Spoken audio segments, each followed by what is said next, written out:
안녕하세요. 여러분의 사연을 들려드리는 별이 뜨는 밤입니다. 반응 좋았던 사연만 모았습니다. 지금 시작합니다. 얘들아, 저기 구석에 보이지? 우리 집 식모야. 갈 데 없대서 내가 거두줬어. 그 말이 가슴에 대모처럼 박혔습니다. 내 아들 집에서 저는 이름 없는 식모였습니다. 어머니, 새 아파트엔 어머니 방 없어요. 이제 시골로 내려가세요. 40년을 자식 위해 살았습니다. 그런데 단 하루 만에 쓰레기처럼 버려졌습니다. 이 건물 계약하러 오는 사람들, 제 자식들입니다. 네, 3년 전 남편을 먼저 보내고 홀로 남은 제게 아들이 손을 내밀었습니다. 엄마, 우리랑 같이 살자. 내가 잘할게. 이제 편히 쉬어야지. 그 말 한마디만 믿고 평생 정든 집을 정리했습니다. 하지만 아들 집 문턱을 넘는 순간 저는 깨달았습니다. 그곳은 제 안식처가 아니라 내 자식 집인데도 마음 편히 엉덩이 붙일 곳 하나 없는 남의 집이었다는 거요. 얘들아, 과일 더 먹어. 저기 구석에 보이지? 우리 집 공짜 식모야. 나이 먹고 갈 데 없대서 내가 거둬줬거든. 빈손으로 왔으면 밥값은 해야지. 안 그래? 안 그래. 며느리는 비웃음을 섞어 제게 물었습니다. 그 질문은 칼날이 되어 제 가슴을 헤집어 놓았습니다. 내 아들을 남부럽지 않게 키워낸 이 손이 며느리, 친구들 앞에서 과일이나 깎는 식모의 손이 된 순간 40년 세월이 그 비웃음 한마디에 무너져 내렸습니다. 어머니, 노령연금 들어오는 통장 비밀번호 좀 알려주세요. 어머니가 돈 쓸 일이 뭐가 있어? 이제부터 우리가 관리할게요. 나중에 어머니 요양원 보낼 돈이라도 모아야지. 안 그래요? 요양원.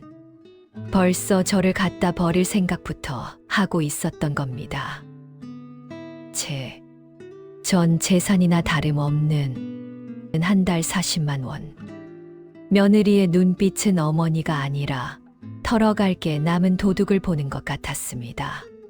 서러움이 목까지 차올랐지만 꾹 참았습니다. 제 품에서 자라는 어린 손주 민준이 때문이었죠. 엄마, 우리 이번에 새 아파트로 이사 가기로 했어. 그래, 좋은 데로 가는구나. 네. 근데 어머니 방은 없어요. 시골 작은 집 있죠? 거기로 내려가세요. 더는 못 모시겠어요. 아, 택시 불러드릴까요? 택시비는 직접 내셔야 하는 거 알죠? 아들은 끝내 고개를 들지 않았습니다. 40년을 살았던 집에서 저는 단 10분 만에 쫓겨났습니다. 마치 쓰레기를 치우듯이 말입니다. 할머니 어디가? 가지 마. 나 할머니랑 살 거야. 민준이 너 이리 안 와? 할머니 따라가면 너 고생만 해. 당장 들어가. 아들이 민준이를 거칠 겠대어 방으로 밀어 넣었습니다. 저는 먼지 묻은 가방을 들고 차가운 현관 밖으로 나섰습니다. 문이 닫히기 직전 뒤도 안 돌아보고 낮게 말했습니다. 그래, 나갈게. 근데 이제 너희가 들어올 차례야. 며느리의 비웃음 소리가 문 밖까지 들렸습니다. 상관없었습니다. 곧 알게 될 테니까요. 저는 떨리는 손으로 전화를 걸었습니다. 박 세무사인가? 나야. 내일 오후 2시. 자네 사무실로 가지. 아, 그리고 내 아들놈이 계약하러 온다는 그 건물주가 나라는 거 아직 말 안 했겠지. 내일 직접 확인시켜 줄 테니 가만히 있게. 사람의 욕심은 참 깊고도 무서운 것이었습니다. 평생을 같이 산 부모보다 아직 손에 쥐지도 않은 돈다발이 더 귀해지는 건 정말 한순간이더군요. 제가 차가운 여인 숙방에서 곰팡이 냄새를 맡으며 밤을 지새우던 그 시각. 제 아들과 며느리는 마치 내일 지구가 자기들 중심으로 돌아갈 것처럼 축배를 들고 있었습니다. 화려한 조명 아래 수진의 손은 명품 가방을 만지작거렸습니다. 저는 그 시각 차가운 이불을 끌어안고 천장에 얼룩을 세고 있었습니다. 어머, 여보. 이 가방 색깔 좀 봐. 어쩜 이렇게 우아해? 우리 이제 곧 건물주 될 건데 이 정도는 들어줘야 어디 가서 무시 안 당하지. 격이 맞아야 하잖아, 격이. 맞지? 자기도 하나 골라봐. 이제 우리 급이 달라졌잖아. 수진아, 아직 잔금도 안 치렀어. 조금만 천천히 하자. 우리 지금 여유 있는 상황 아니잖아. 당신 방금 결제한 옷이랑 구두만 해도 이게 다 얼마야? 나 지금 심장이 벌렁거려서 잠도 안 와. 제발 좀 아껴 쓰자. 아, 진짜 당신은 왜 그렇게 겁이 많아? 건물주가 급하게 내놓은 금매라니까. 우리가 운 좋게 채운 거라고. 내일 계약서에 도장만 찍으면 바로 우리 건물인데 뭐가 걱정이야? 당신, 건물주 남편답게 어깨 좀 펴. 자, 이것도 같이 결제해줘. 우리 그동안 고생한 의미로 이 정도는 써도 돼. 당신 설마 지금 아까운 거야? 그래, 알았어. 당신이 좋다는데 어쩌겠어. 도장 찍고 나면 다 회복되겠지. 내일이면 우리 인생도 피는 거겠지? 제발 아무 일 없어야 할 텐데. 며느리는 아직 들어오지도 않은 돈을 벌써 자기 돈처럼 써버리고 있었습니다. 그 옆에서 제 아들은 불안해하면서도 결국 탐욕이라는 괴물에게 영혼을 팔아넘기고 있었죠. 돈이 사람의 눈을 가리면 그 눈엔 부모의 피눈물도 보이지 않는 법이니까요. 그들이 웃으며 건배하는 소리가 제 귀에는 파멸의 전주곡처럼 들렸습니다. 수진아, 진짜 괜찮겠지? 이거 계약 깨지면 우리 지금 사는 집도 날아가. 담보 대출의 영끌까지. 우리 진짜 벼랑 끝이야. 만약에 조금이라도 잘못되면 우리 민준이랑 길바닥에 나 앉아야 해. 나 어제 잠 한숨도 못 잤어. 당신 진짜 자신 있는 거지? 내 말 듣고 있어? 아, 진짜 왜 그렇게 겁이 많아? 깨질 일 없다니까. 건물주가 급하게 판다는데 이 기회 놓칠 거야? 당신 남자 아냐? 지금 당장 입금 안 하면 다른 사람한테 넘어간단 말이야. 빨리 눌러. 당신 엄마처럼 평생 구질구질하게 살고 싶어? 알았어. 누를게. 누른다고. 제발 아무 일 없어야 한다. 조상님, 제발 도와주세요. 이번 한 번만 살려주세요. 그 짧고 경쾌한 소리 하나에 준호는 돌아올 수 없는 강을 건너고 있었습니다. 자식은 부모의 뒷모습을 보고 배운다는데 준호는 수진의 도끼에 밀려 부모를 버린 죄값을 제 집 열쇠와 맞바꾸고 있었습니다. 제가 그들을 위해 흘렸던 30년의 세월이 그 가벼운 띵동 소리 한 번에 허공으로 흩어지는 기분이었습니다. 가슴이 찢어지는 것 같았지만 저는 눈물을 삼켰습니다. 다음 날 아침 저는 평생 입던 물비린내 나는 옷을 벗어 던졌습니다. 30년간 시장 바닥에서 생선을 팔며 손톱이 다 갈라지도록 일하고 남의 집 건물 화장실 청소를 하며 모아온 제 진짜 명함을 꺼낼 시간이 된 것이죠. 평생을 식모 취급받으며 숨겨온 건물주라는 이름. 그 서글프고도 강력한 이름의 무게를 이제는 보여줄 때가 왔습니다. 세무사 사무실 책상 위에는 30년치 건물 관리 바인더가 빼곡히 쌓여 있었습니다. 제 땀방울이 고스란히 담긴 기록들이었죠. 박 여사님, 30년 기록 정리 끝났습니다. 준비는 다 됐습니다. 여사님이 흘리신 땀방울 하나도 빠짐없이 이 서류 안에 다 담았습니다. 정말 고생 많으셨습니다. 준비됐나요? 네. 그런데 여사님, 저쪽 대출 현황을 보니 상태가 심각합니다. 집을 담보로 잡고 사방에서 돈을 끌어모았더군요. 만약 내일 계약이 틀어지면 저들은 당장 길바닥에 나앉게 됩니다. 정말 이대로 진행하시겠습니까? 한 번 더 생각해 보시는 게 어떨까요? 아무리 그래도 자식인데. 자식이라도 선을 넘었습니다. 이제 남이에요. 내 건물 노리는 사람들이에요. 자식이 부모를 버릴 때 그 부모도 자식을 버릴 권리가 있는 법이죠. 내일 오후 2시 끝냅시다. 세무사 사무실 유리창 너머로 비가 내리더군요. 그 차가운 빗줄기 사이로 민준이 얼굴이 자꾸만 겹쳐졌습니다. 할머니 없으면 안 된다고, 할머니 냄새가 좋다고 제품에 파고들던 그 가엾은 아이. 할머니 가지 마. 할머니랑 같이 잘래. 창밖을 보니 민준이 얼굴이 떠올랐습니다. 할머니 가지마, 울던 그 얼굴. 미안하다, 민준아. 할머니가 너까지 버리는 게 아니야. 너를 괴물들 손에서 구하려는 거야. 그래도 할머니는 이건 해야 한다. 썩은 뿌리는 뽑아야 새살이 돋는 법이니까요. 제 손으로 키운 것들을 제 손으로 끝내는 것. 그것이 제가 해야 할 마지막 부모 노릇이었습니다.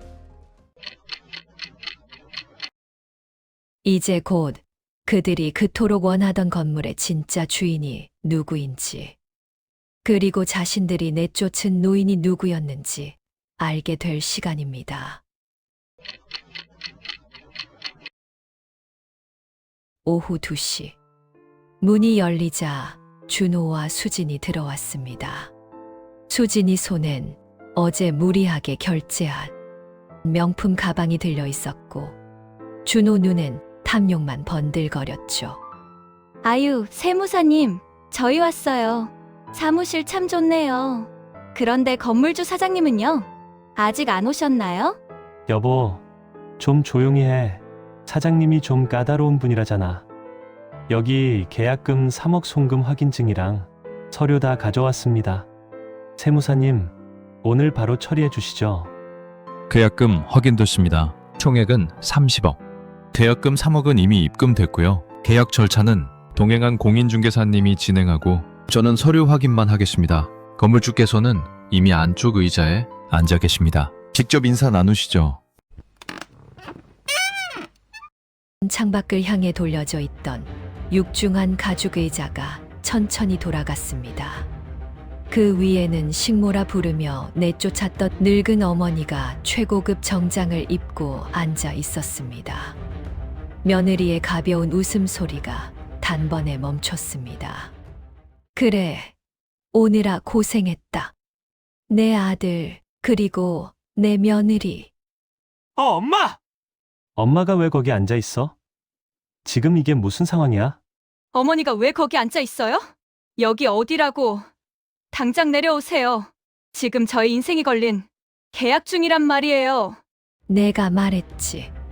너희가 들어올 차례라고. 이 건물의 주인 박영숙이가 바로 나다. 나들의 얼굴은 흙빛으로 변했고 며느리는 실성한 듯 입만 벙긋거렸습니다. 가슴에 묻어둔 말이 이제야 입 밖으로 나왔습니다. 40년 세월 시장 바닥에서 생선 비린내를 견디며 오직 자식 하나 잘 되길 바랬던 대가가 고작 식모 취급이었는지, 끓어오르는 울분을 억누르며 차갑게 서류를 밀어냈습니다. 중개사님, 이 계약서 치우세요. 난 내 건물을 이런 무례한 사람들에게 팔 생각이 전혀 없습니다. 엄마! 지금 무슨 소리야? 우리 이거 하려고 지금 사는 집, 담보대출의 사채까지 끌어모았단 말이야! 엄마가 계약 안 해주면 우리 당장 길바닥이야! 다 죽는다고! 계약서 4조 위약 조항입니다. 매수자 쪽 사정으로 계약이 깨지면 계약금은 돌려받지 못합니다. 그 순간 수진의 숨이 멎었습니다. 얼굴이 하얗게 질렸습니다.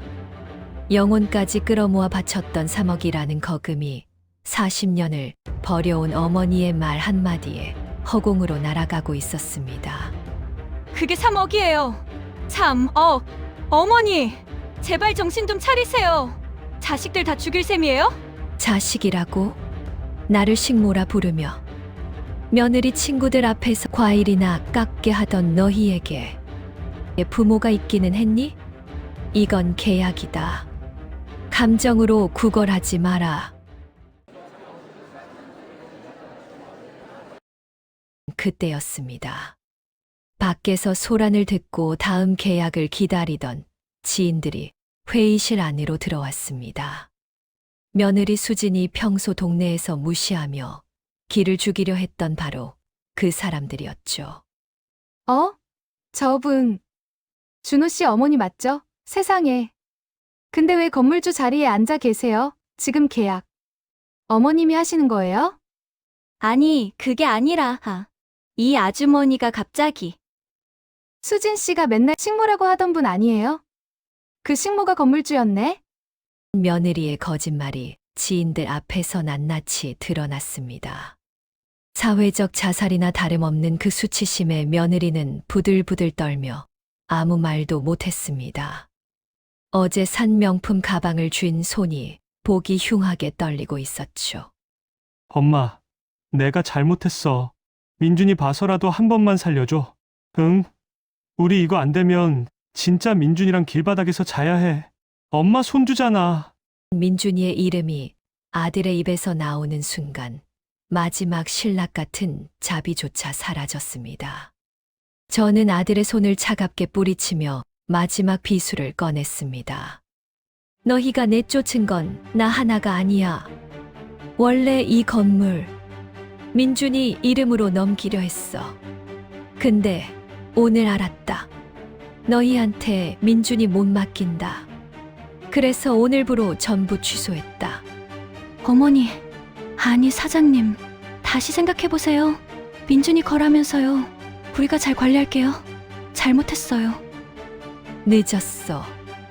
내 인생에서 너희라는 독초를 뽑아내는데 40년이 걸렸다. 민준이는 필요하면 내가 법대로 절차 밟을 거다. 너희한테 못 맡긴다. 울부짖는 자식들을 뒤로하고 저는 회의실 문을 열었습니다.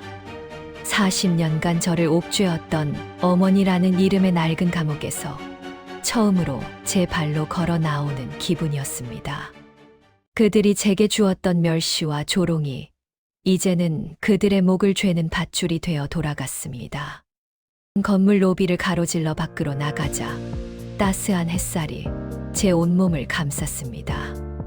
이제 더 이상 그 냄새들은 내 삶이 아니었습니다. 40년 만에 처음으로 내 발로 나를 데리고 나왔습니다. 내 인생은 누구의 것도 아니니까요.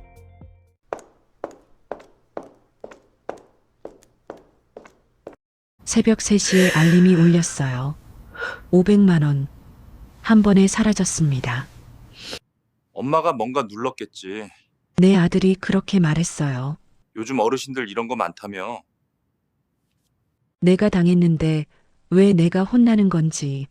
근데요, 범인이 옆에 있었을지도 몰랐어요. 그 친절이 너무 정확했거든요. 구독, 좋아요는 사랑입니다. 별이 뜨는 밤 시즌2 첫 번째 사연 시작합니다. 화면을 2번 터치해주세요. 올해로 72. 남편 떠나보내고 혼자 산 지 5년. 아들은 결혼해서 따로 살아요. 명절이나 되어야 얼굴 보는 사이. 바쁘다고 하니까 뭐라 할 수도 없고, 그래도 외롭진 않았습니다. 매일 경로당 가고, 동네 센터에서 친구들 만나고, 나름 바쁘게 살았습니다. 그날도 그랬어요. 평범한 오후였습니다. 점심 먹고 설거지하는데 핸드폰이 울렸어요. 문자였습니다. 고객님, 카드 포인트 소멸 예정. 포인트가 없어진다고? 얼마 안 되지만 아까운 건 아깝잖아요. 마트 가면 라면 하나는 살 수 있는 돈인데. 전화해봐야겠다 싶었어요. 요즘 세상이 무섭다고들 하니까 잠깐 망설였습니다. 근데 카드사인데 뭐 어떻겠어. 그냥 확인만 해보자. 그 생각이었어요. 전화가 연결됐습니다. 네, 고객센터입니다. 어르신, 포인트 전환 문의시죠? 네, 문자가 와서요. 제가 뭘 해야 하는지 잘 몰라서. 아이고, 어르신이시라 어려우시죠? 걱정 마세요. 제가 다 해드릴게요. 목소리가 참 친절했어요.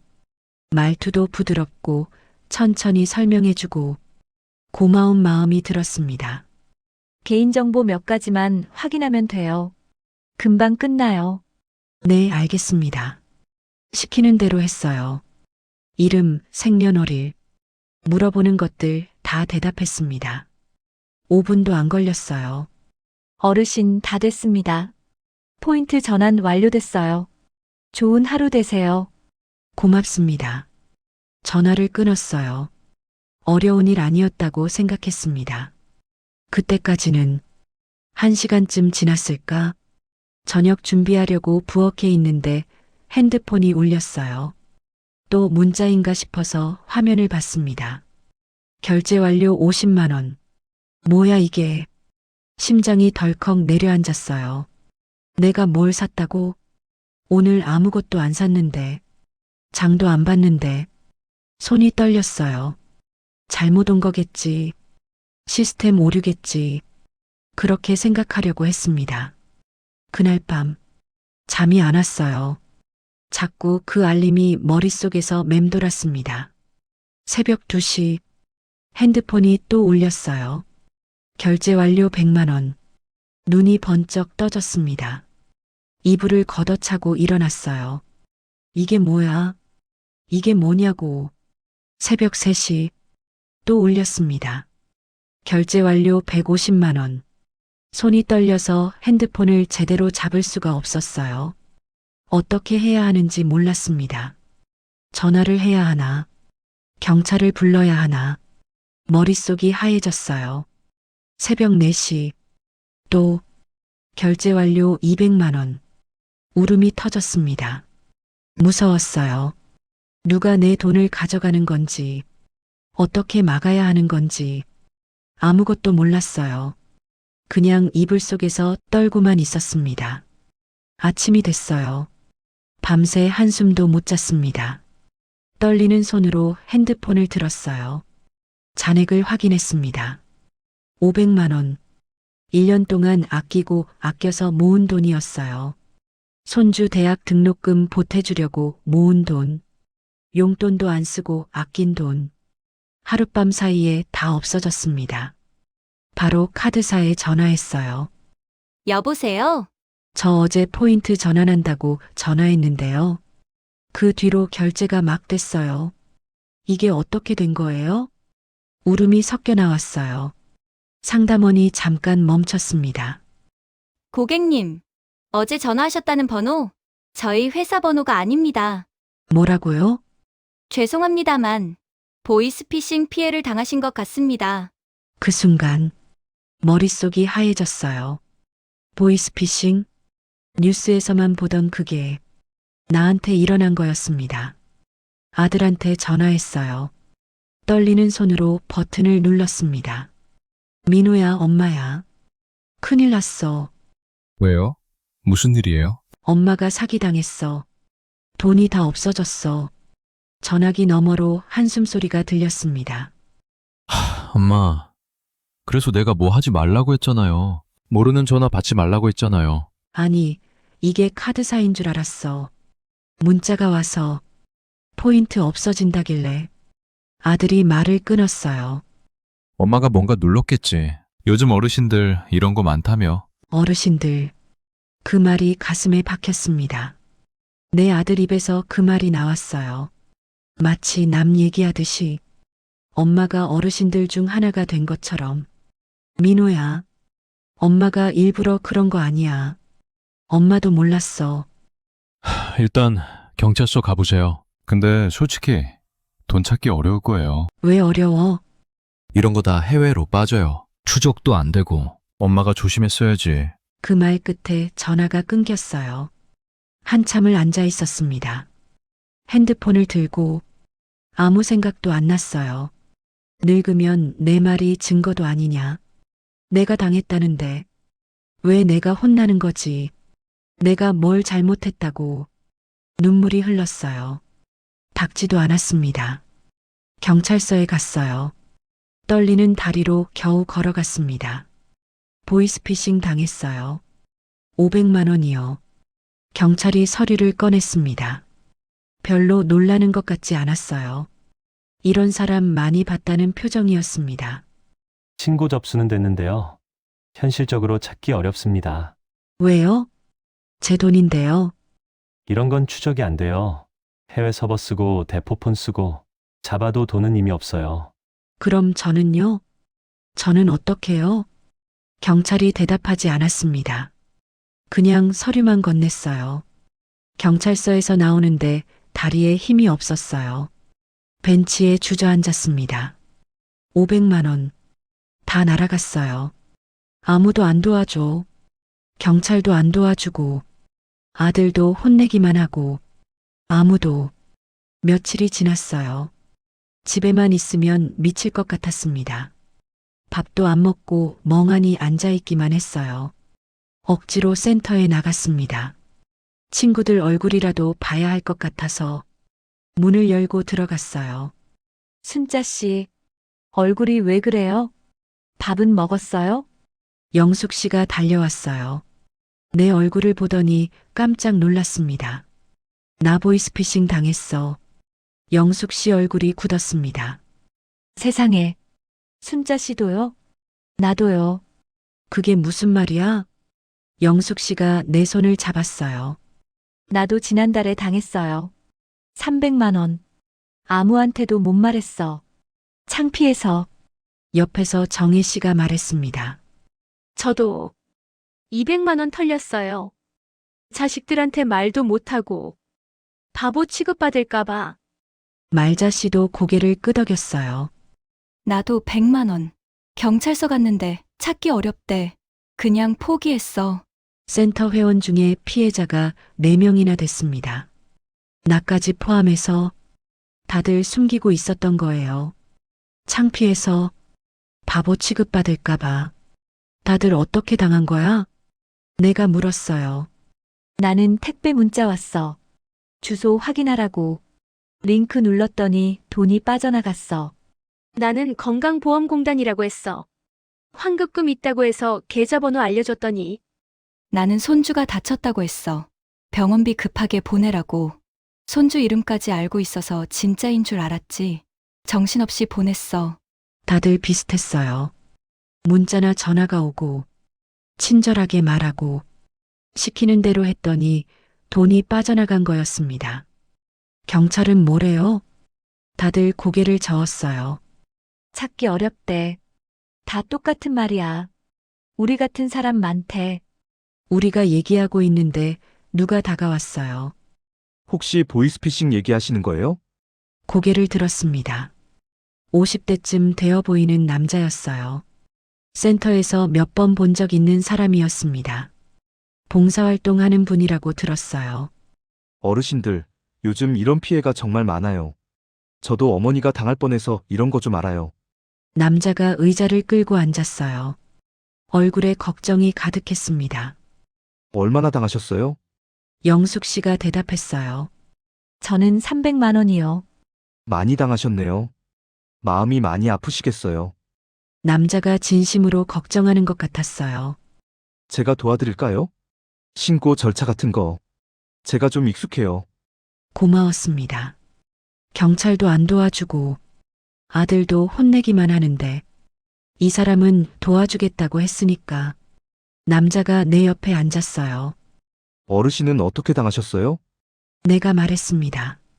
포인트 전환 문자 온 얘기, 전화했더니 친절한 상담원 나온 얘기, 새벽에 알림이 계속 울린 얘기. 남자가 고개를 끄덕였어요. 그 수법이에요. 요즘 제일 많은 수법. 어르신들이 많이 당하세요. 그러더니 물었습니다. 혹시 문자 온 카드가 뭐였어요? 같은 카드로 또 올 수 있거든요. 아, 카드요. 그 문자 화면 잠깐 보여주실래요? 신종수법인지 확인해 볼게요. 그때였습니다. 뭔가 이상한 느낌이 들었어요. 도와준다면서 왜 자꾸 내 핸드폰을 보려고 하지? 핸드폰 좀 볼까요? 위험한 앱 깔렸나 봐드릴게요. 남자가 손을 내밀었어요. 순간 망설여졌습니다. 뭔가 찜찜했어요. 괜찮아요. 아들한테 부탁하려고요. 남자 표정이 살짝 굳었어요. 근데 바로 웃음을 지었습니다. 아, 네. 필요하시면 언제든 말씀하세요. 남자가 일어나서 갔어요. 뒤에서 등을 봤습니다. 근데 그 웃음이 전화로 들었던 그 웃음이랑 어딘가 비슷했습니다. 그날 밤 자꾸 그 남자 얼굴이 떠올랐습니다. 이상한 점이 있었어요. 영숙 씨가 당한 건 지난달 초. 그런데 센터에 그 남자가 나타난 게 그 무렵이었어. 정희 씨도 그렇고 말자 씨도 그렇고 그 남자와 친해진 다음에 당했어. 우연이라고 하기엔 너무 딱 맞아떨어지는데 심장이 두근거렸습니다. 다음날 센터에 일찍 갔어요. 영숙 씨, 그 남자한테 뭐 물어본 적 있어요? 카드사나 핸드폰 같은 거. 영숙 씨가 눈을 크게 떴습니다. 그러고 보니 카드사 어디 쓰냐고 물어봤었어. 걱정해주는 줄 알고 친절하게 알려줬는데. 정희 씨도 말했어요. 나도 핸드폰 보여달라고 했었어. 확인해준다고 해서 보여줬는데. 말자 씨도 고개를 끄덕였습니다. 나도 그랬어. 그 사람이 도와준다고 해서 뭐든 다 알려줬지. 눈빛이 마주쳤습니다. 우리 넷 다 같은 생각을 하고 있었어요. 순자 씨, 설마 그 사람이? 아직 몰라. 확실하지 않아. 근데 확인할 방법이 있어. 어떻게요? 내가 미끼가 될게. 가짜 정보를 흘려. 그 사람이 물어가면 그때 확신할 수 있어. 위험하지 않아요? 순자 씨 또 당하면 어떡해요? 말자 씨가 걱정했어요. 괜찮아. 이번엔 내가 연기하는 거야. 당하는 척 하는 거지. 진짜 당하는 게 아니야. 잠깐 조용해졌습니다. 늙었다고 만만하게 봤지. 내가 말했어요. 미끼는 이미 던졌어. 이제 그 사람이 물기만 하면 돼. 작전은 간단했어요. 내가 그 남자한테 다가가서 새로 만든 통장이 있다고 할 거야. 보상금 받을 통장이라고. 물론 가짜야. 진짜 통장인데 돈은 1,000원밖에 안 들어있어. 그 사람이 정보를 물어가면 며칠 안에 결제 시도가 들어올 거야. 그럼 그 사람이 범인이라는 증거가 되는 거지. 영숙 씨가 말했어요. 녹음도 해. 그 사람이 뭘 묻는지 다 녹음해. 정희 씨도 말했습니다. 나는 뒤에서 사진 찍을게. 말자 씨가 고개를 끄덕였어요. 나는 마음 보면서 누가 오면 신호 줄게. 우리 넷이 손을 맞잡았습니다. 주름진 손, 떨리는 손. 근데 단단했어요. 이번엔 당하지 않아. 이번엔 우리가 잡는 거야. 다음 주, 그 남자가 센터에 왔습니다. 어르신들, 오늘도 건강하시죠? 밝은 표정으로 인사했어요. 나는 자연스럽게 다가갔습니다. 주머니 속 핸드폰, 녹음 버튼은 이미 눌러놨어요. 저기요. 지난번에 도와준다고 하셨잖아요. 남자가 고개를 돌렸어요. 눈이 반짝였습니다. 어르신, 뭐 도와드릴까요? 사실은요. 보상금 받을 통장을 새로 만들었거든요. 근데 앱을 깔아야 한다는데 저는 이런 거 잘 몰라서. 남자 눈이 더 반짝였어요. 물고기가 미끼를 발견한 눈이었습니다. 아이고, 그거요? 제가 해드릴게요. 핸드폰 좀 보여주세요. 나는 핸드폰을 건넸습니다. 남자가 화면을 넘겼어요. 능숙한 손놀림이었습니다. 여기 은행 앱이네요. 확인 한번 해볼게요. 남자가 화면을 들여다봤어요. 내 가짜 통장 정보를 뒤에서 정혜 씨가 사진을 찍고 있었습니다. 남자는 모르고 있었어요. 어르신, 비밀번호는 뭐예요? 생년월일이요. 남자가 고개를 끄덕였어요. 뭔가 메모하는 것 같았습니다. 됐습니다. 별 문제 없어요. 남자가 핸드폰을 돌려줬어요. 그리고 웃으면서 갔습니다. 전화로 들었던 그 웃음이랑 똑같았어요. 이제 확신이 들었습니다. 3일이 지났어요. 새벽 3시 핸드폰이 울렸습니다. 심장이 두근거렸습니다. 화면을 봤어요. 결제 시도 실패. 왔어. 드디어 왔어. 당연히 실패지. 그 통장에는 1,000원밖에 없으니까. 내가 준 정보로, 그 사람한테만 준 정보로 덫에 걸렸어. 아침에 영숙 씨한테 전화했어요. 새벽에 결제 시도 들어왔어. 진짜요? 그럼 그 사람이 맞아. 그 사람이야. 전화기 너머로 영숙 씨 울음소리가 들렸어요. 나쁜 놈. 우리가 얼마나 힘들었는데. 밤마다 얼마나 울었는데. 나도 눈물이 났어요. 근데 이번엔 달랐습니다. 분한 눈물이 아니라 이제 끝낼 수 있다는 눈물이었어요. 오늘 센터에서 봐. 마무리 지어야지. 그날 오후 센터에 갔습니다. 남자가 또 왔어요. 아무것도 모르는 표정으로 어르신, 통장 문제 해결되셨어요? 나를 보더니 다가왔습니다. 웃으면서 나는 천천히 일어났어요. 심장이 두근거렸지만 목소리는 떨리지 않았습니다. 네, 해결됐어요. 남자가 고개를 끄덕였어요. 근데요, 하나 물어볼 게 있어요. 남자 표정이 살짝 굳었어요. 내가 준 적 없는 정보를 왜 당신이 알고 있어요? 남자 얼굴이 하얘졌어요. 무슨 말씀이세요? 나는 핸드폰을 꺼냈습니다. 여기, 당신이 내 핸드폰 볼 때 어떤 화면 봤는지 다 찍혀 있어. 녹음도 됐고, 남자 눈이 흔들렸어요. 그리고 새벽 3시, 내 가짜 통장으로 결제 시도가 들어왔어. 남자가 한 발 물러섰습니다. 정보는 당신한테만 줬는데, 새벽에 바로 움직였잖아. 대답해봐. 남자 입이 열렸다 닫혔어요. 아무 말도 못했습니다. 그게 오해예요. 남자가 손을 내저었어요. 뒤에서 영숙 씨가 말했습니다. 오해? 정희 씨도 일어섰어요. 나도 당신한테 정보 알려줬어. 그리고 다음 주에 당했고. 말자 씨도 일어났습니다. 나도. 우리 다 당신한테 당한 거야. 센터에 있던 사람들이 하나둘 일어섰어요. 남자를 둘러쌌습니다. 남자 얼굴에 땀이 흘렀어요. 도망가려고 뒤를 봤습니다. 그 순간 경찰이 들어왔습니다. 제보 감사합니다. 증거 잘 받았습니다. 남자에게 수갑을 채웠어요. 아니, 내가 뭘 잘못했다고. 남자가 소리쳤습니다. 발버둥을 쳤어요. 나는 남자 앞으로 갔습니다. 눈을 똑바로 쳐다봤어요. 전화로 웃던 사람들, 상담원인 척 웃던 사람들. 이제 당신 차례야. 남자 눈이 흔들렸어요. 늙었다고 만만하게 봤지? 우리가 모를 줄 알았어? 남자가 고개를 떨궜습니다. 경찰이 남자를 끌고 나갔어요. 영숙 씨가 내 손을 잡았어요. 순자 씨, 고마워요. 눈물을 글썽이고 있었습니다. 정혜 씨도 울었어요. 돈은 못 찾아도 그 사람 잡았으니까. 말자 씨도 울었습니다. 다른 어르신들 안 당하게 됐잖아요. 우리가 해낸 거예요.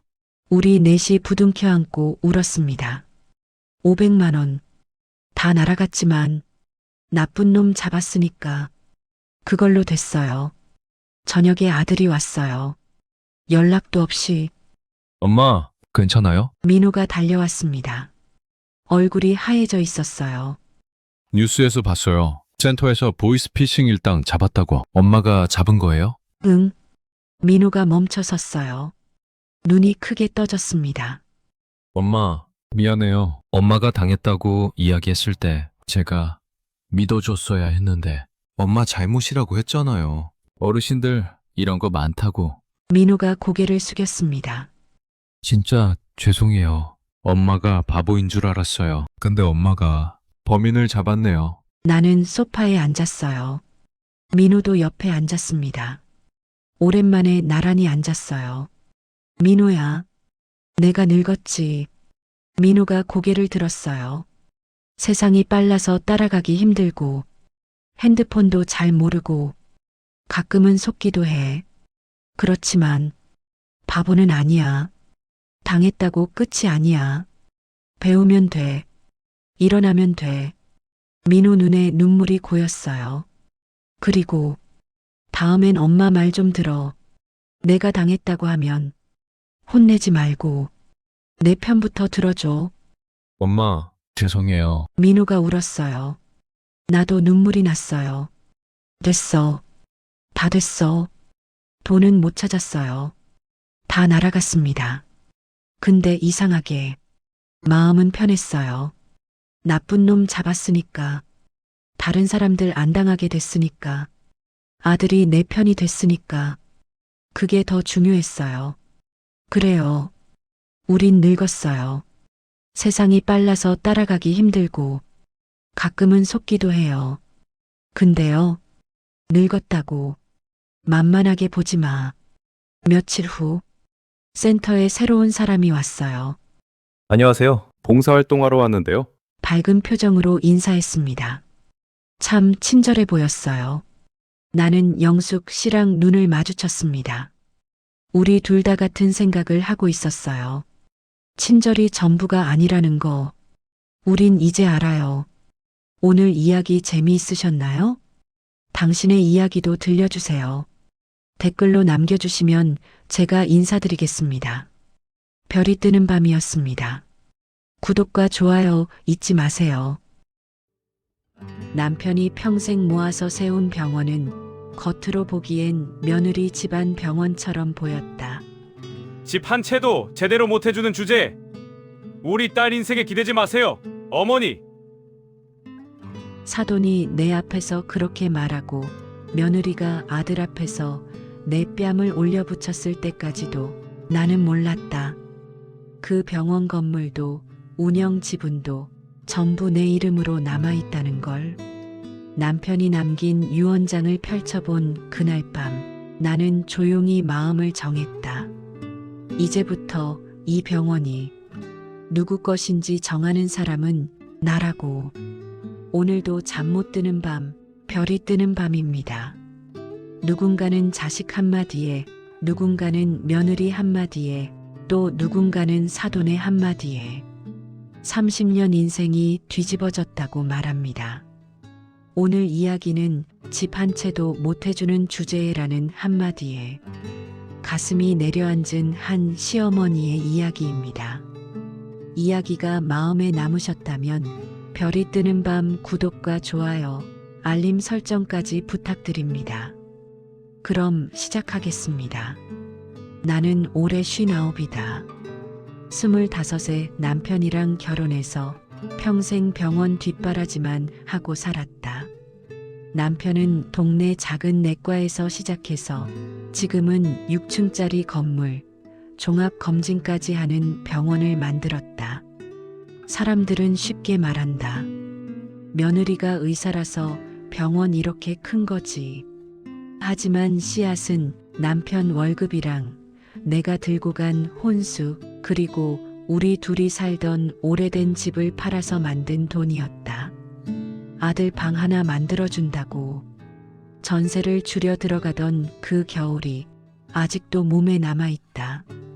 외아들 준호는 평범한 회사 다니는 여자친구랑 헤어지고 30이 넘어서야 의사 며느리 수진이를 데려왔다. 첫날 상견례 자리에서 수진이 아버지가 내게 말했다. 어머니, 저희 집은 대대로 의사 집안입니다. 우리 수진이 원래 교수 준비하다가 준호 생각해서 개원 쪽으로 방향 튼 거예요. 솔직히 준호가 복이죠. 복이라는 말이 귀에 오래 남았다. 복이겠지. 근데 내 아들은 뭐가 되나? 그날 밤 나는 부엌 불 끄고 혼자 중얼거렸다. 결혼하고 얼마 지나지 않아 남편이 수진이에게 이렇게 말했다. 수진아, 나 이제 나이도 있고 나중에는 내가 병원 맡아라. 나는 외래만 조금 보고 쉬어야지. 그 말이 솔직히 좀 서운했다. 나도 평생 같이 있었는데 한 번 상의도 없이 며느리한테 그냥 넘기는구나. 그래도 입 밖으로는 안 나왔다. 다들 이렇게 사는 거겠지. 아들이랑 며느리가 잘 살면 된 거지.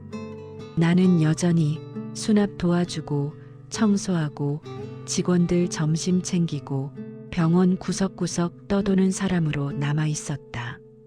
처음에 수진이는 꽤 공손했다. 어머니, 여기 제가 닦을게요. 점심은 드셨어요? 웃으면서 인사하던 그 애가 병원이 조금씩 커지고 예약표에 자기 이름이 늘어나자 말투가 달라지기 시작했다. 어머니, 접수는 직원이 하게 하세요. 요즘 환자들 시스템 중요하게 봐요. 어머니, 병원에서 집 얘기 많이 하시면 이미지 안 좋아요.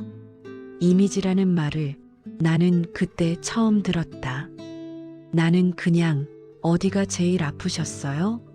한 번 더 물어본 것뿐인데 그게 그의 눈에는 촌스러운 방해로 보였던 모양이다.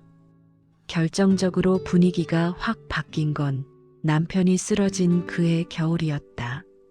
남편은 간암이었고 2년째 항암을 버티고 있었다. 나는 병원 일을 거의 내려놓고 남편 병실에 붙어 있었다. 수납 대신 남편 링거를 만지고 환자 대신 남편에게 죽을 떠먹였다.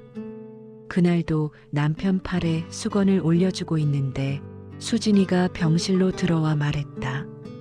어머니, 솔직히 이렇게 왔다 갔다 하시는 거 이제 그만두셨으면 좋겠어요. 왔다 갔다라니? 내 시아버지 아픈데 내가 여기 있는 게 뭐가 문제니? 문제죠. 어머니가 병원에 잠깐 얼굴만 비추셨다가 훅 사라지니까 직원들이 누구 눈치를 봐야 할지 몰라요. 차라리 병원은 저랑 실장이 알아서 할 테니까 어머니는 아버님 옆에만 계세요. 그게 오히려 병원에도 우리한테도 편해요. 나는 웃으려고 했다. 그래도 내가 여기저기 도우면 조금은 도움이 되지 않니? 내가 뭐 대단한 소리 하는 것도 아니고. 내가 웃는 척 말을 꺼내자 수진이 얼굴이 굳었다. 어머니가 도와주신다는 게 솔직히 말하면 병원에는 별 도움이 안 됩니다. 요즘 운영은 저랑 실장이 시스템 맞춰가는 게 빠르고 직원들도 어머니 눈치 보느라 더 힘들어해요. 도움이 안 되는 사람. 그 말이 생각보다 오래 가슴에 박혔다. 그날 밤 남편이 내 손을 꼭 잡았다. 여보, 우리 병원 당신이 지켜. 내가 뭘 지켜. 여태껏 당신이 다 했는데.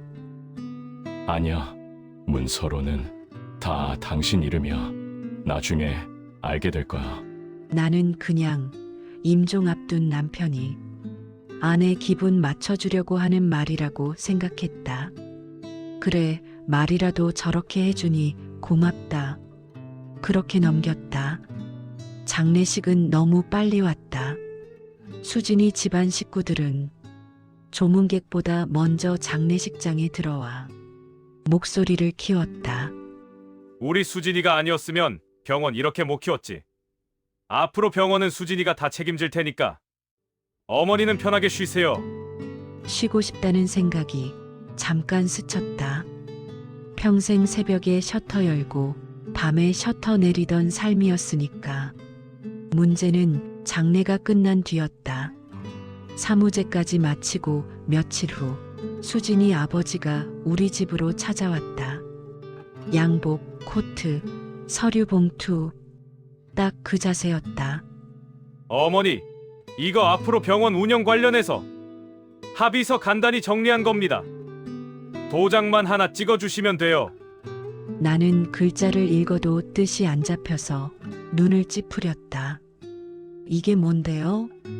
병원 건물은 장인어른 명의로 되어 있지만 실질적인 운영권은 우리 수진이한테 있는 걸로 정리해 두자는 거죠. 요즘 다 이렇게 합니다. 세금 문제도 있고요. 말은 그럴듯했지만 중간에 박힌 한 줄이 눈에 들어왔다. 본인은 병원 운영에 대한 권리 일체를 포기한다. 이걸 꼭 지금 찍어야 하나요? 준호랑도 상의를 좀. 어머니! 톤이 달라졌다. 집 한 채도 제대로 못 해주는 주제에 우리 딸 인생에 기대지 마세요, 어머니. 집 한 채도 제대로 못 해주는 주제에 그 말이 귀가 아니라 심장에 박혔다. 나는 무의식 중에 가슴께를 꽉 움켜쥐고 있었다. 그날 저녁 더 큰 일이 터졌다. 퇴근 시간 조금 지난 병원 로비에서 나는 바닥 물기를 닦고 있었다. 조금이라도 미끄러지지 말라고.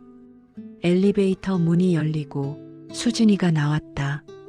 하얀 가운, 명찰, 그 뒤에 직원들. 어머니, 여기서 이런 거 하지 마세요. 이런 게 뭐니? 물기 있으면 환자들 넘어질까봐. 내가 웃으면서 말하자 수진이 목소리가 올라갔다. 그런 건 미화팀에서 합니다. 어머니는 그냥 집에서 쉬세요. 여기서 어머니가 할 일 이제 없어요. 내가 평생을 여기서 보냈는데 그 말은 좀. 솔직히 말씀드릴까요? 수진이가 한 걸음 다가왔다.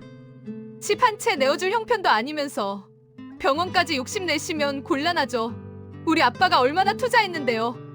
어머니는 그냥 우리 인생에 발목만 잡지 마세요. 로비에 있던 직원들 시선이 한꺼번에 우리 쪽으로 쏠렸다. 수진아, 말이 너무. 내가 더 다가가려는 순간 수진이 손이 번쩍 올라와 내 왼쪽 뺨을 후려쳤다. 제발 좀요. 어머니, 우리 인생. 어머니 감정 때문에 망하게 하지 마세요. 얼얼해진 뺨보다 망하게라는 단어가 더 깊었다. 그 말은 우리 아들 인생을 망치는 사람이 바로 나라는 뜻처럼 들렸다. 그날 밤 나는 혼자 방 안에 앉아 남편 유품 상자를 꺼냈다. 넥타이, 오래된 청진기, 첫 개원 때 찍은 사진 몇 장, 그리고 구겨진 노란 봉투 하나. 아내에게. 남편 필체였다. 봉투를 여는 손이 자꾸 떨렸다. 안에는 공증 도장이 찍힌 서류 2장과 남편이 직접 쓴 편지 1장이 들어 있었다. 나는 먼저 편지부터 펼쳤다. 여보, 이 병원은 처음부터 끝까지 우리 둘의 것이다. 그래서 마지막에도 당신 이름으로 남기고 싶다. 공증 서류를 훑어보니 분명히 적혀 있었다. 본인은 자신이 소유한 건물과 병원 운영 지분 일체를 배우자에게 전부 상속한다. 나는 종이를 쥔 손으로 입을 막았다. 이게 진짜야? 편지 마지막 줄이 눈에 들어왔다. 우리 준호가 당신 마음 아프게 할지도 모르지. 수진이도 욕심이 많은 아이라. 그래도 마지막 결정은 당신이 해. 누구에게 병원을 맡길지, 누구한테 건물을 빌려줄지, 이제는 당신이 주인이다. 그날 밤 나는 처음으로 생각했다. 나도 이 병원의 주인일 수 있구나. 다음 날 나는 남편이 다니던 변호사 사무실을 찾아갔다. 사모님 오셨네요. 변호사가 서랍에서 두꺼운 파일을 꺼냈다. 남편분이 미리 정리해 두신 서류입니다. 등기, 상속, 유언장까지.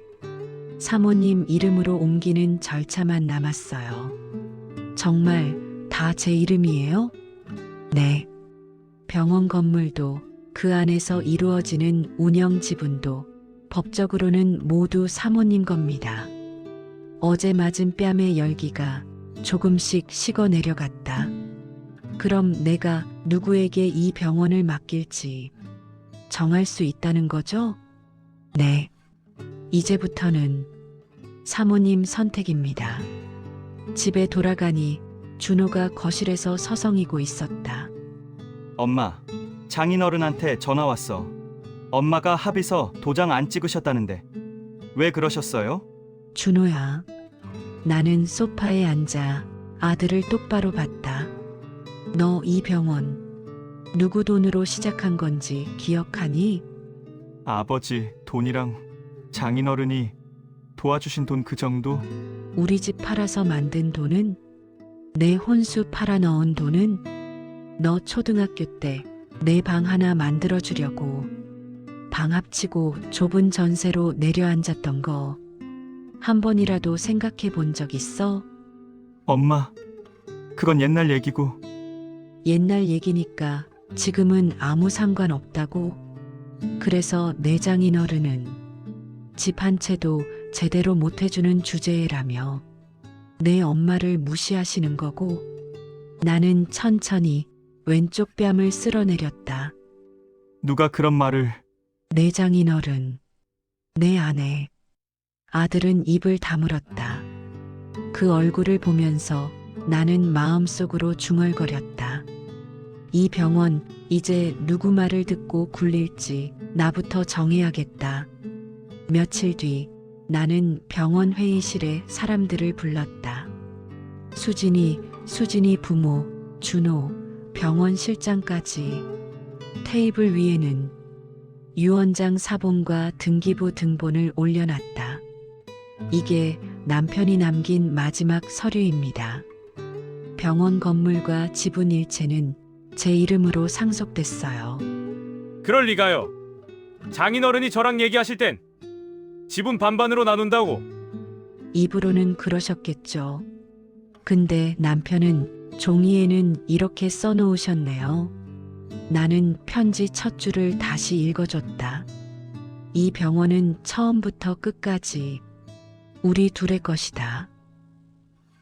회의실 공기가 갑자기 무거워졌다. 어머니, 그건 그렇다 쳐도 병원은 제가 키운 거잖아요.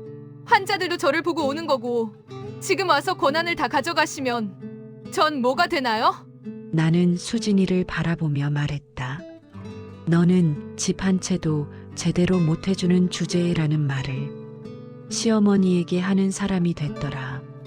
어머니, 그건 제가... 그리고 아픈 사람 앞에서 보험 뭐로 하셨냐 먼저 묻는 의사가 됐지. 나는 그런 의사한테 이 병원 맡기고 싶지 않아. 실장이 고개를 살짝 숙였다.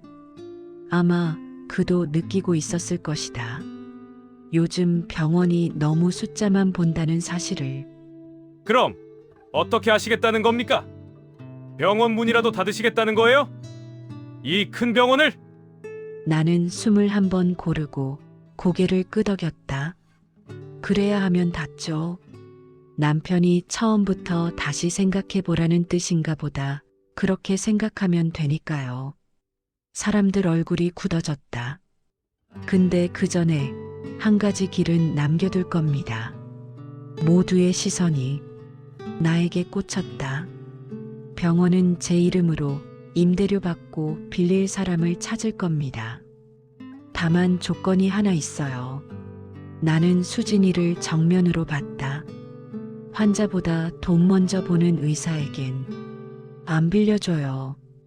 아픈 사람을 숫자로만 보는 사람에게도 안 빌려주고요. 수진이 입술이 하얗게 말라갔다. 수진아, 내가 정말 이 병원 지키고 싶으면 계약서를 새로 쓰자구나. 새로요? 그래. 너 실장님. 셋 이름으로. 나는 실장을 향해 고개를 돌렸다. 병원 운영은 실장님이랑 내가 같이 볼 거고 너는 의사로만 설 거야. 병원 주인은 오늘부로 그만이고. 저보고 그냥 월급쟁이 의사로 살라는 거예요? 제가 어떻게 여기까지 키웠는데. 월급쟁이 의사가 싫으면 나가서 내 이름으로 새 병원 열어. 그건 내 자유야. 준호가 조심스럽게 입을 열었다. 아빠도 그렇게 하고 싶으셨던 것 같아요. 아빠가 몇 번 그랬거든요. 병원은 엄마 거달라고. 그 말을 듣는 순간 가슴이 뜨거워졌다가 곧 차가워졌다. 그래. 이제라도 내 기준대로 한번 가보자. 결국 수진이는 병원을 떠나겠다고 했다. 저 어머니 기준에 맞게 진료할 자신 없어요. 전 제가 주인인 병원을 하고 싶어요. 그래. 그게 너답다. 나는 짧게 대답하고 마지막으로 한마디를 더 얹었다. 근데 수진아, 어디서든 시어머니 뺨 올려붙이기 전에 딱 이것만 기억해. 내가 그렇게 가지고 싶어 하던 그 병원, 그 돈 처음 댄 사람이 바로 그 시어머니였다는 걸. 수진이는 눈을 피한 채 하얀 가운을 벗고 병원을 나갔다. 몇 달 뒤 나는 젊은 내과 의사 부부에게 병원 건물을 임대했다. 임대료는 남편이랑 내가 평생 모은 돈과 맞먹는 수준이었고 나는 그 돈으로 처음으로 내 이름으로 된 작은 전세 아파트를 얻었다. 가끔 병원 1층 카페에 앉아 커피를 마시면 새로 들어온 의사가 환자에게 이렇게 말하는 게 들린다. 검사 비용 걱정되시면 우선 어디가 얼마나 아픈지부터 같이 보죠. 그 말을 들을 때마다 괜히 눈이 뜨거워진다. 남편이 옆에 앉아 있다면 아마 이렇게 말할 것 같다. 여보, 잘 지켰다. 이 병원 결국 사람 사는데 쓰이네. 평생 나는 남편 뒤에 서 있던 사람이라고만 생각했는데 돌아보니 내가 앞에서 막아낸 날들도 분명히 있었다. 싸움도 모욕도 서류 더미도 다 지나가고 나니까 남은 건 딱 하나였다. 아픈 사람들 들어와서 조금 덜 아프게 나가는 이 건물과 그걸 끝까지 놓지 않았던 나라는 사람. 그래서 요즘 나는 병원 불빛이 꺼지는 걸 확인하고서야 방불을 끈다. 노후가 대단해서가 아니라 그래도 내 손으로 지켜낸 한 곳이 세상 어딘가에 있다는 게 참 고마운 마음뿐이다. 노후의 집, 가게, 병원, 건물. 우리는 평생을 바쳐 모은 것들이라서 그냥 자식 이름, 며느리 이름으로 알아서 잘 쓰겠지 하고 넘기고 싶을 때가 많습니다. 그런데 제 남편이 저에게 남겨준 건 자세히 보면 아주 단순했습니다. 문서 한 장이었습니다. 그 문서 한 장 때문에 집 한 채도 제대로 못 해주는 주제라는 말을 들었던 제가 누구에게 병원을 맡길지, 언제 문을 닫을지 제 기준대로 결정할 수 있게 됐습니다. 가족 사랑이 아무리 깊어도 사랑 그 자체가 계약은 아닙니다. 서류에 이름이 없으면 현실에서 권한도 생기지 않습니다. 상속, 지분, 권한을 미리 정해두지 않으면 언제나 제일 약해 보이는 사람에게 모욕이 떨어지게 되어 있습니다. 혹시 지금 본인 이름이 한 글자도 들어있지 않은 집과 가게를 지키고 계시다면 한 번쯤은 내 이름으로 된 문서가 단 한 장이라도 있는가를 차분히 점검해 보셨으면 좋겠습니다. 만약 여러분이 저라면 남편의 유언장 한 장을 들고 이 병원을 어떻게 하셨을까요? 그냥 며느리에게 모두 넘기셨을까요? 아니면 여러분 기준대로 다르게 결정하셨을까요? 지금까지 별이 뜨는 밤에 당신의 이야기를 들려드렸습니다. 끝까지 함께 해주셔서 고맙습니다. 편안한 밤 되시길 바랍니다. 이 돈, 제 돈 아닙니다. 250만 원. 40년 전 죽은 줄 알았던 사람한테 쓴 돈입니다. 그 사람이 살아 있었습니다. 아니, 더 정확히 말하면 죽어가고 있었습니다. 그리고 저는 그 사람한테 아직 갚지 못한 빚이 있습니다. 어떻게 이 사람을 다시 만나게 됐는지 처음부터 말씀드리겠습니다. 2달 전 시니어 건강센터 애들이 자꾸 나가라고 해서 나간 겁니다. 건강검진 결과가 안 좋았거든요. 엄마, 집에만 있지 말고 좀 나가. 운동이라도 해. 잔소리가 싫어서 나간 거지 거기서 뭘 기대한 건 아니었습니다. 그날 강사가 앞에 섰습니다. 30 중반쯤 돼 보이는 남자. 안녕하세요. 오늘부터 함께할 간사입니다. 목소리가 따뜻했습니다. 그냥 그랬습니다. 아무 생각 없었습니다. 그때까지는 쉬는 시간이었습니다. 강사가 옆에 있던 어르신한테 핸드폰을 보여줬습니다.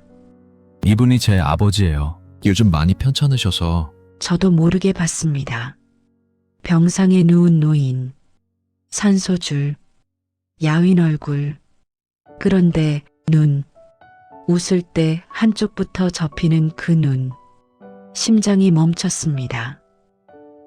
40년 전, 비 오던 날, 버스 정류장, 우산을 씌워주던 남자가 있었습니다. 비 맞으면 감기 걸려. 그 남자, 첫사랑, 오빠라고 불렀던 사람, 똑같은 눈이었습니다. 설마, 강사가 말했습니다. 아버지가 좋아하시는 노래 하나 틀어드릴게요. 옛날 노래가 흘러나왔습니다. 어르신들이 웃었습니다. 아이고, 이거 그때 유행했지. 저는 웃을 수가 없었습니다. 이 노래, 40년 전, 비 피하던 다방, 라디오에서 흘러나오던 노래. 오빠가 웃으며 말했습니다. 이 노래 좋지? 그때 저는 23이었습니다. 세상이 무서웠습니다. 갈 곳이 없었습니다. 그 오빠만 저한테 말을 걸어줬습니다. 사진 한 장, 노래 한 곡, 우연이라고 하기엔 너무 똑같았습니다. 손이 떨렸습니다. 숨을 쉴 수가 없었습니다. 집에 오자마자 서랍을 열었습니다. 낡은 앨범, 카세트 테이프, 테이프에 적힌 노래 제목, 사진 속 젊은 남자 얼굴, 오늘 본 그 아버지 얼굴이랑 겹쳐 보였습니다. 만약 정말 그 오빠라면 나는 어떤 얼굴로 지금 그 병실 문을 열어야 합니까? 40년 전 아무 말 없이 떠났습니다. 연락 한 번 없이 사라졌습니다. 그땐 그럴 수밖에 없었다고 스스로를 변명하며 살았습니다. 근데 떠난 건 떠난 겁니다. 상처 준 건 상처 준 거고요. 죽은 줄 알았습니다. 아니, 죽었다고 믿고 살았습니다.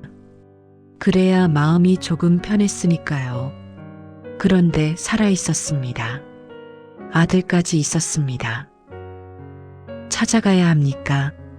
이대로 모른 척 해야 합니까? 다음 주 강사가 공지했습니다. 요양병원에 봉사 가려고 합니다. 같이 가실 분? 심장이 내려앉았습니다. 그 병원, 그 오빠가 있는 병원, 봉사 당일, 저는 다른 병실에 배정됐습니다. 노래 부르고 인사하고 아무렇지 않은 척 했습니다. 봉사가 끝나고 복도를 지나는데 문틈으로 봤습니다. 강사가 아버지 손을 잡고 있었습니다. 그때 간호사 목소리가 들렸습니다. 님, 진통제 시간이에요. 그 이름, 플레임. 40년 전 그 오빠 이름. 다리에 힘이 풀렸습니다. 벽에 기대서 숨을 골랐습니다. 살아 있었습니다. 진짜로. 며칠 뒤 혼자 병원에 갔습니다. 버스 안에서 계속 생각했습니다. 뭐라고 말하지? 오래간만이에요? 잘 지냈어요? 40년을 잘 지냈어요로 퉁칠 수 있습니까? 복도 끝, 그 병실 앞, 문 앞에 섰습니다. 손을 들었습니다. 멈췄습니다. 40년 전에 도망친 사람이 지금 무슨 얼굴로 들어갑니까? 아무 말 없이 떠난 사람인데 오빠는 저를 찾았을까요? 찾다가 포기했을까요? 원망했을까요? 그냥 문 손잡이에 손만 얹어봤습니다. 그리고 돌아섰습니다. 그날은 버스 정류장에서 한참을 울었습니다. 며칠 뒤 다시 갔습니다. 이번엔 들어갈 생각은 하지 않았습니다. 그냥 보기만 하자, 살아있는 걸 확인만 하자. 유리창 너머로 봤습니다. 강사가 아버지한테 뭐라고 말하고 있었습니다. 아버지가 웃었습니다. 한쪽 눈부터 접히는 그 웃음. 40년 전 그대로였습니다. 그때 오빠가 웃으며 말했습니다. 넌 왜 맨날 혼자야? 혼자가 편해요. 거짓말. 외로운 거잖아. 나도 외로워. 우리 같이 외롭자. 그게 첫 대화였습니다. 유리창에 손을 댔습니다. 오빠, 나왔어요. 근데 지금은 들어갈 수가 없어요. 그렇게 2번을 더 갔습니다. 매번 병실 앞까지 갔다가 유리창만 보고 돌아섰습니다.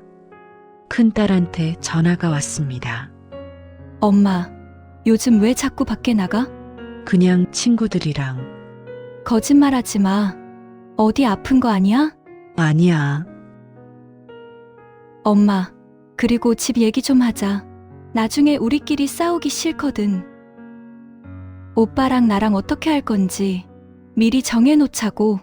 전화를 끊었습니다. 한숨이 나왔습니다. 애들은 집 생각, 나는 40년 전 빚 생각. 누가 틀린 겁니까?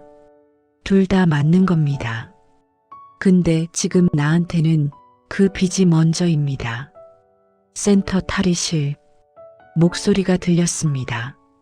시 있잖아. 그 강사 아버지 병원까지 따라다닌대. 집도 있다면서? 괜히 정주다가 나중에 상처나면 어쩌려고. 다 들었습니다. 문을 열고 들어갔습니다. 잠깐만요. 다들 쳐다봤습니다. 그 집이 제 집에 기대는 게 아니에요.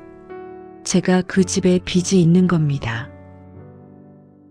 젊었을 때 죽을 만큼 힘든 시절이 있었어요. 다들 모른 척할 때 나 하나 사람 취급해준 오빠가 있었습니다. 밥 한 끼 사주고 괜찮다고 잘 될 거라고. 세상에 나 편이 한 명도 없던 시절에 그 오빠만 내 편이었습니다. 그 오빠가 지금 저 병원에 누워 있어요. 저 강사가 그 아들이고요. 늙어서 이제야 그때 못한 인사하러 가는 겁니다. 그게 다예요. 조용해졌습니다. 어르신 한 분이 말했습니다. 아이고, 그런 사연이 있었어? 미안해. 우리가 몰랐네. 며칠 뒤 수업이 끝나고 강사가 다가왔습니다. 선생님, 혹시 아버지 아세요? 심장이 멈췄습니다. 간호사님이 그러더라고요. 선생님이 몇 번 오셨다고. 혼자 오셔서 들어오지도 않고 그냥 가셨다고. 대답할 수가 없었습니다. 옛날에 조금 그게 전부였습니다. 그 말밖에 못했습니다. 강사 눈에 눈물이 고였습니다. 감사합니다. 아버지가 외로우셨을 텐데 평생 혼자 사신 것 같았거든요. 친구도 없고 찾아오는 사람도 없고. 근데 이렇게 기억해 주시는 분이 계셨네요. 아버지 인생이 헛되지 않았다는 거잖아요. 아무 말도 못했습니다. 그냥 고개만 숙였습니다. 그날 밤 큰딸이 집에 왔습니다. 방 정리 도와준다고 했습니다. 서랍을 열다가 노트를 발견했습니다. 엄마, 이게 뭐야? 표지에 적혀 있었습니다. 나 죽기 전에 정리해야 할 것들. 딸이 읽었습니다. 집 큰딸, 아들 반반. 적금 손주 학비. 시 병문안. 수업 끝까지. 엄마, 왜 이런 걸 써놨어? 우리한테 말도 안 하고? 설마 우리 집을 저 사람들한테. 아니, 집은 다 너희 거야. 여기 써 있는 그대로. 대신 내가 아직 걸을 수 있는 동안 누구 손을 한 번 더 잡을지는 내가 정할게. 그 사람들이 누군데? 너희 아빠 만나기 전 얘기야. 23세 집에서 쫓겨났어. 갈 곳이 없었어. 딸이 멈췄습니다. 엄마, 처음 듣는데. 친척들한테 손 벌렸는데 다들 모른 척 했어. 그때 나한테 말 걸어준 사람이 딱 한 명 있었어. 밥 사주고 얘기 들어주고 괜찮다고 잘 될 거라고. 세상에 내 편이 한 명도 없던 시절에 그 오빠만 내 편이었어. 그 오빠가 지금 저 병원에 누워있고 그 아들이 내가 아는 그 강사야. 근데 나는 그 오빠한테 고맙다는 말 한 번 못하고 떠났어. 아무 말도 안 하고 그냥 도망쳤어. 그래서 40년 동안 마음에 걸렸어. 집은 너희 몫이야. 근데 마지막 인사는 내 몫이야. 그게 안 돼? 딸이 울었습니다. 미안해, 엄마. 내가 오해했어. 엄마가 그렇게 힘들었는지 몰랐어. 며칠 뒤 전화가 왔습니다. 선생님, 아버지가 오늘 새벽에 작은 장례식장. 조문이 끝나고 강사랑 둘이 앉아 있었습니다. 봉투 하나를 건넸습니다. 이게 뭐예요? 열어봐. 젊었을 때 찍은 사진 한 장. 그때 듣던 노래 제목 메모. 짧은 편지. 내 아버지가 젊었을 때 어떤 사람이었는지 내가 본 만큼만 남겨주고 싶었어. 강사가 한참 사진을 봤습니다. 전 아버지가 빚이랑 걱정만 남겼다고 생각했거든요. 어릴 때 아버지 때문에 많이 힘들었어요. 왜 우리 아버지는 저럴까 원망만 했어요. 근데 선생님 얘기 듣고 아버지가 누군가한테는 힘이 되는 사람이었다는 걸 알았어요. 이렇게 40년이나 기억해주는 사람이 있다는 것도요. 그게 제일 부자인 것 같아요. 아버지가 남긴 게 빚만은 아니었구나. 감사합니다, 선생님. 아버지 대신 제가 인사드려요. 그날 집에 오는 길, 버스 창문 밖을 봤습니다. 40년 전 우산 씌워주던 그 정류장을 지나갔습니다. 오빠, 그때 나 많이 무서웠어요. 세상이 너무 무서웠어요. 오빠만 내 편이었어요. 근데 나는 도망쳤어요. 미안해요. 이제야 인사드립니다. 그때 고마웠어요. 덕분에 여기까지 왔습니다. 편히 쉬세요. 몇 달 뒤 센터 천천히 걷습니다. 강사가 멀리서 눈인사를 보냅니다. 그걸로 충분합니다.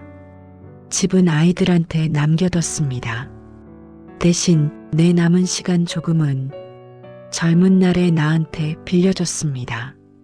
노후라는 건 아이들한테만 맡기는 게 아니더라고요.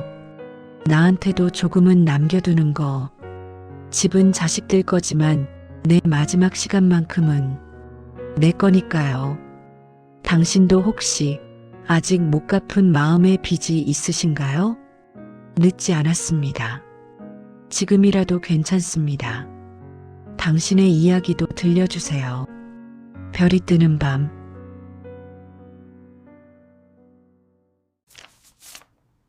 이래도, 응? 할 말 있어? 3개월 전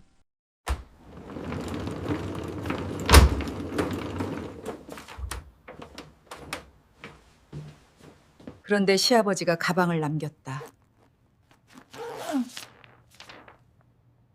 검사 대상 김준호. 그날의 누명은 처음부터 짜여 있었다. 3개월 전 며느리가 사진 한 장을 꺼냈어요. 흐릿한 호텔 로비, 남자 뒷모습 하나. 그게 전부였어요. 시아버지 앞에서 수진이가 말했습니다. 어머니가 바람 피웠어요. 그 자리에 준호 아빠도 준호도 있었습니다.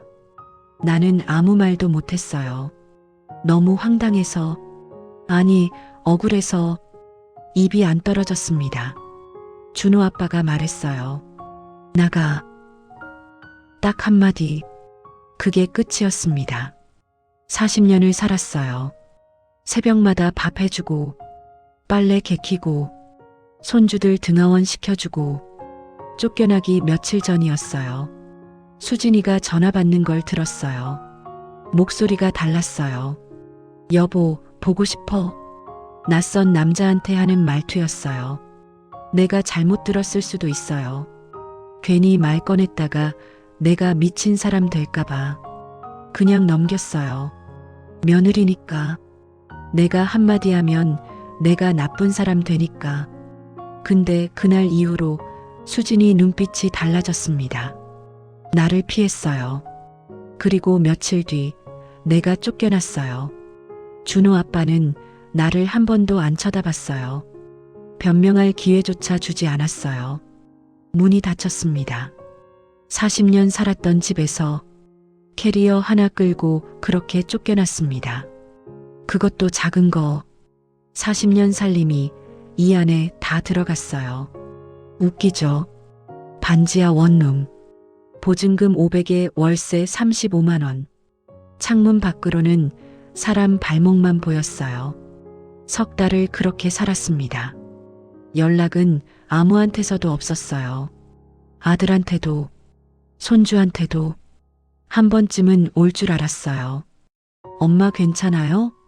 그 한마디조차 없었습니다. 초인종이 울렸어요. 그날이 처음이었습니다. 이 집 주소 아무한테도 안 알려줬는데 창피해서, 아니, 연락할 사람이 없어서 문을 열었습니다. 시아버지.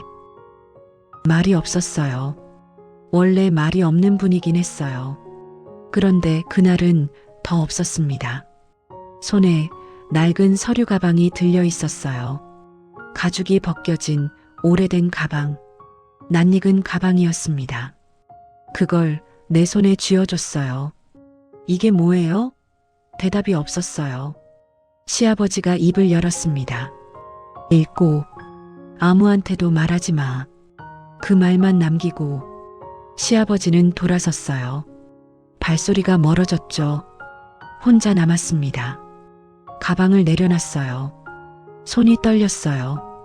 왜인지 나도 몰랐죠. 지퍼를 열었습니다. 안에는 누렇게 바랜 서류 뭉치가 있었어요. 첫 장을 꺼냈어요. 글자가 눈에 들어왔습니다. 친자 확인 결과서. 검사 대상 김준호. 결과. 친자 불일치. 그 아래 한 줄 더. 검사 의뢰인 박수진. 며느리 이름이었습니다. 준호. 내 아들이었어요. 아니, 내 아들인 줄 알았던. 손이 멈췄어요. 숨이 멈췄어요. 그 순간 딱 알겠더라고요. 그날 내가 쫓겨난 그 누명. 처음부터 짜여 있었습니다. 검사기관에 전화했어요. 친자 확인 검사, 의뢰 기록 확인 좀 해주세요. 잠시만요. 심장이 뛰었어요. 확인됐습니다. 의뢰인 성함 박수진. 며느리 이름이었습니다. 직접 들으니까 진짜가 됐어요. 누가 시킨 걸까? 수진이 혼자 한 걸까? 아니면 누가 더 있는 걸까? 사돈한테 전화했어요. 사돈 나예요. 목소리가 차가웠습니다. 무슨 일이세요? 내가 물었어요. 준호 친자 확인 검사 혹시 아세요? 뭐요? 갑자기 무슨 말씀을 하시는 거예요? 수진이가 검사 신청했더라고요. 혹시 아시는 거 있으신가 해서요. 잠깐 침묵이 흘렀어요. 그리고 사돈이 말했습니다. 우린 몰라요. 근데 그거 왜 물어보세요? 시어머니가 문제 아니에요? 아버님 앞에서 그렇게 만들었잖아요. 이제 와서 왜요? 숨이 턱 막혔어요. 내가 죄인처럼 몰렸던 그날이 다시 떠올랐어요. 뭐라고요? 내가 뭘 어떻게 만들었다는 거예요? 모르겠어요, 저는. 암튼 우리 수진이는 아무 잘못 없어요. 다시 연락하지 마세요. 전화가 끊겼습니다. 준호 아빠한테 전화했어요. 받지 않았어요. 더 화가 났어요. 아니, 더 선명해졌어요. 준호한테 전화했어요. 준호야, 엄마야. 왜요? 너 알고 있었어? 엄마, 갑자기 무슨 말이에요? 수진이가 신청했더라. 지금 바빠요. 나중에요. 아들이었어요. 내 아들이었는데. 엄마 괜찮아요? 그 말이 그렇게 어려웠을까요? 손이 떨렸어요. 분노인지 억울함인지 둘 다였어요. 수진이가 혼자 한 게 아니라는 느낌이 왔어요. 사돈이 알고 있었어요. 아니, 같이 짰을지도 몰라요. 증거가 더 필요했습니다. 통장을 뒤졌어요. 쫓겨나기 전 기록. 이체 금액 500만 원. 받는 사람 박수진. 검사비치고는 너무 많았어요. 수진이가 뭔가 꾸민 것 같았어요. 수진이를 만나러 갔어요. 며느리네 집 앞. 초인종을 눌렀어요. 바로 안 열렸어요. 일부러 그러는 것 같았습니다. 안에서 발소리가 들렸어요. 도어락이 열렸습니다. 수진이가 서 있었습니다. 손에 핸드폰을 꽉 쥐고 있었어요. 표정이 굳었어요. 어머니, 왜 여기까지 오셨어요? 들어가도 되겠니? 수진이는 대답 없이 비켜섰어요. 거실에 앉았어요. 마주 앉았습니다. 침묵이 흘렀어요. 수진아. 네. 친자 확인 검사. 너가 신청했지. 수진이 눈이 흔들렸어요. 무슨 말씀이세요? 검사기관에 확인했어. 의뢰인 이름 박수진. 너 이름이 찍혀 있었어. 수진이가 입술을 깨물었어요. 네가 했지? 수진이가 고개를 떨궜습니다. 그리고 떨리는 목소리로 말했어요. 그 서류 어디서 났어요? 잠깐 침묵이 흘렀어요. 시아버지가 주셨다. 수진이 얼굴이 하얗게 변했어요. 아버님이요? 왜 몰랐어? 시아버지가 다 알고 계셨다는 거. 수진이가 대답하지 못했어요. 눈에 눈물이 맺혀 있었습니다. 나는 천천히 일어났어요. 수진아. 수진이가 고개를 들었어요. 가족들 앞에서 끝내자. 다 모이면 그때 얘기하자. 수진이가 떨리는 목소리로 말했어요. 어머니, 그건... 말 끊었어요. 일요일 저녁. 다 모여. 그게 마지막 기회야. 문을 열고 나왔어요. 뒤에서 수진이 목소리가 들렸어요. 어머니. 멈추지 않았어요. 걸었어요. 다리가 떨렸죠. 근데 이상하게 마음은 단단해졌어요. 일요일 저녁. 다 모이는 순간 누군가는 무너질 거예요. 일요일 저녁 거실엔 무거운 정적만 흘렀습니다.